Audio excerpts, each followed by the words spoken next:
जों दिनै बेरगाव जिल्ला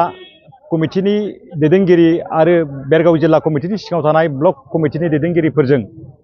जों मोनसे इउपिपिएल हान्जानि मिडिया सेलनि जानानै जोङो मोनसे लोगो हमलाय जों हाबाफारि खुंदों। जोंनि मानगोनां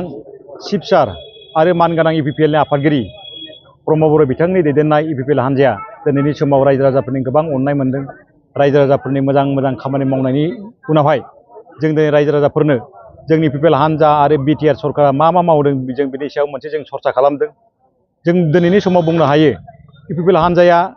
2020 मायथाइनि 15 डिसेम्बराव बिटिसि सरकार दैदेननायनि उनावहाय दिनै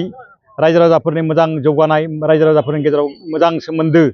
खौसेथि लाबोनायनि थाखाय जों जेरैबायदि खामानि मावदों बे खामानि मावनायनि दिनै फिथाइ महरै दिनै जोंनि गेजेराव जों गोबां हारि हारिसाफोरनि गेजेराव जों गोजोन खौसेथि जों फैनायखौ नुनो मोन्दों। दिनै बिटिआर सरकार आरो इउपिपिएल हान्जा दैदेननायनि गेजेरजों दिनै 10,000निबो बारा जों सेल्फ हेल्प ग्रुप आइजो बिथांमोननि गेजेराव जों दिनै माइनाव सोरां बिथांखि जों रानना होनो हादों। दिनै जों रोजा रोजा रायजो राजाफोरनि गेजेराव गियान सोरां बिथांखि, रोजा रोजा रायजो राजाफोरनि गेजेराव जों अनसुंथाइ बिथांखि आरो गोबां बेबायदिनो स्किम जों राननानै दिनै रायजो राजाफोरनि जों सिबिनाय होगासिनो दङ। दिनैनि समाव जों बुंनो हायो इउपिपिएल हान्जाखौ मोजां मोननानै गुबुन गुबुन थाखोनि दैदेनगिरि, गुबुन गुबुन समाजनि दैदेनगिरि आरो गोबां थाखोनि रायजो राजाफ्रा दिनै इउपिपिएलनि फारसे दोलै नोगोरै जयेन जानाया दिनैनि समाव इउपिपिएल हान्जा रायजो राजाफोरनि अनसायनाय मोननानै मोनसे गोख्रों हान्जा जानो हादों। बिनिनो फोरमान महरै जों दिनै बुंनो हायो। फैगौ सेप्तेम्बर आरो अक्ट'बर दाननि गेजेराव जानो गोनां जानाखि बिसायख'थि बिटिसिनि बे बिसायख'थियाव इउपिपिएल हान्जाया गावनि सक्ति दैदेननायनि गेजेरजों रायजो राजाफोरनि अननाय अनसायनाय मोननानै जों गोबां बिबांनि जों मासि देरहानानै फिन सरकाराव फैनायजों लोगोसे रायजो राजाफोरनि गाहाम हाबा मावनायाव जों जाफुंसारनो हागोन जोंहा फोथायनाय दङ। दिनैनि समाव दिनै इउपिपिएल हान्जा दैदेननाय सरकारनि गेजेरजों दिनै बिटिसि ओनसोलाव गोबां गेलेनाय बिथिङाव जौगाबाय, सोलोंथाइ बिथिङाव गोबां जौगाबाय। बड'फा सुपार 50 मिशननि गेजेरजों गोबां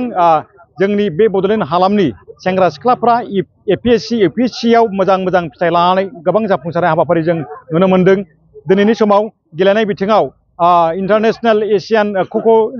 गेम्सनि अनगायैबो बेवहाय दुरान्ड काप जालांबाय, बेवहाय सन्टष ट्रफि जालांबाय, बेवहाय गोबां रोखोमनि गेलेनाय नेसनेल थाखोनि गोबां गेलेनाय जालांबाय। बे गेलेनायनि गेजेरजों दिनैनि समाव जोंनि जाखांफु सेंग्रा सिख्लाफ्रा गेलेनाय बिथिं गोबां जौगानायखौ जों नुनो मोन्दों। बिनि अनगायैबो बे ओनसोलाव थानाय गुबुन गुबुन हारिसाफोरनि जौगानायनि फारसे थांनाय 30 डिसेम्बर खालि बिटिआर सरकार आरो इउपिपिएल हान्जा दैदेननायनि गेजेरजों मोनसे भिजन डकुमेन्ट, जाय भिजन डकुमेन्ट फोसावनायनि गेजेरजों दिनैनि समाव गुबुन गुबुन फिसा फिसौ हारि हारिसाफ्रा गोबां गाव गावनि हारियारि रावारि जौगानाय, समाज जौगानायनि फारसे गोबां मिजिंथिनो हायो। दिनैनि समाव जों बुंगोन बड'लेण्ड हालामा दिनैनि इउपिपिएल दैदेननाय सरकारनि गेजेरजों गोबां जौगानाय फारसे दावगानायजों लोगोसे सुबुं समाजनि जानाखि लिभिं स्टेन्डार्ड बेबो जौगानाय फारसे जों फैनायखौ नुनो मोन्दों। बेनिखायनो आं खावलायगोन दिनैनि समाव जेनाखि बिटिसि सरकारा 4 बोसोरनि देवना बारबाय, बे देवना बारनाय समाव गासै रायजो राजाफोरखौ जों बाख्नायदों। जों बिथांमोना जोंखौ मदद होनायनि थाखाय, जोंखौ थुलुंगा होनायनि थाखाय जों दुलाराय रायजो राजाफोरनिसिम इउपिपिएल हान्जानि जानानै जों साबायखर आरो गोजोननाय जासिहरो। गोजोन्थों। बे समाव नुनो मोन्दों जिहेतु खाम्फा बरगयारिया मैया बावैसो इउपिपिएल दोलोआव हाबबाय, बेखौ लानानै बारग' बिटिसिनि चिफ हाग्रामा महिलारि फेस्ला रावजों गोबां खोथाखौ बुंनायखौ नुनो मोन्दों। जेरै गावसो थिनहरदों इउपिपिएलआव जयेन जानो खाम्फाखौ, बेबायदि मा बुंगोन? बिपिएफनि आफादगिरि बारग' बिटिसिनि चिफ हाग्रामा महिलारि बिथाङा गावनि सासे लोगोखौ दाखालि साननैसोनि सिगां जाय खाम्फा बरगयारि बिथाङा बारग' डिपुटि चिफमोन, बिथाङा जे इउपिपिएल हान्जायाव गावनि गोसो गोरबोजों समाजनि हाबाफारि मावनो बिथाङा जोंनि इउपिपिएल हान्जायाव जयेन जाफैबाय। बेखौ लानानै दिनैनि समाव महिलारि बिथाङा गोबां फेस्ला रावै गोबां बाथ्रा बुंनाय नुनो मोन्दों। बिथाङा बुंनाय बायदि डिपुटेसन होननाय सोदोबा मा फोरमायदों दिनैनि समाव रायजो राजाफ्रा साननाय नुनो मोन्दों। बिथाङा बबे पार्टिनिफ्राय बबेबा मोनसे पार्टियाव थांनायखौ डिपुटेसन हरदों होनदों। बबे राजनितिक फिलसफियाव दं बिदिनो डिपुटेसन हरनानै गुबुन मोनसे पार्टिखौ बेबायदिनो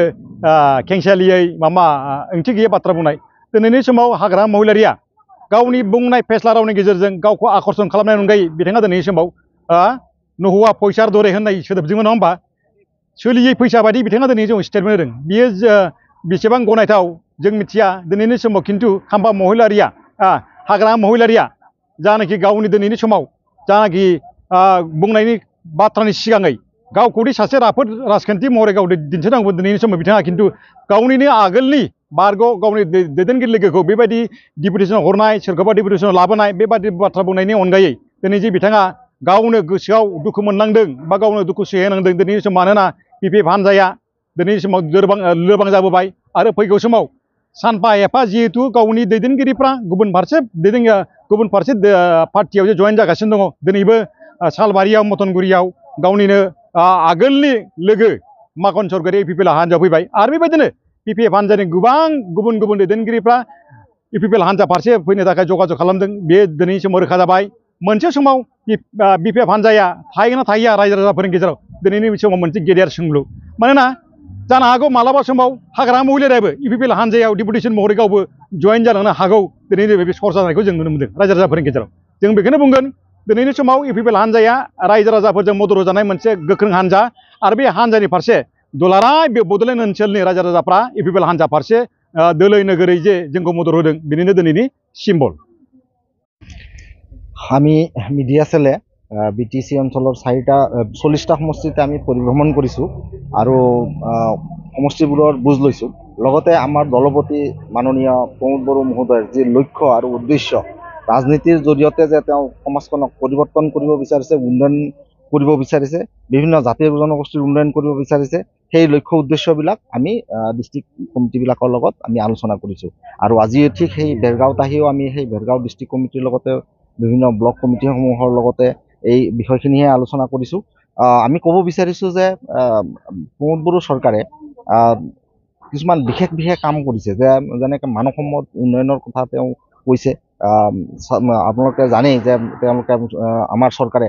সুপাৰ 50 মিছনৰ জৰিয়তে মানৱ সম্পদ গঢ়িব বিচাৰিছে 3 বছৰ উকলি গ'ল আজি সুপাৰ 50 মিছন কৰি আৰু এই সুপাৰ 50 মিছন এতিয়া সুপাৰ 100ত পৰিণত কৰিছে তো ইতিমধ্যে ভালেকেইজন আমাৰ বিটিচিবাসী শিক্ষিত নিবনুৱাই ভাল পোষ্টত নিয়োজিত হৈছে কোনোবাই এপিএছচি পাছ কৰিছে কোনোবাই ইউপিএছচি পাছ কৰিছে আৰু লগতে বিভিন্ন জাতি জনগোষ্ঠীৰ উন্নয়নৰ কাৰণে ভিজন ডকুমেণ্টছৰ সৃষ্টি কৰিছে আমাৰ দলপতিয়ে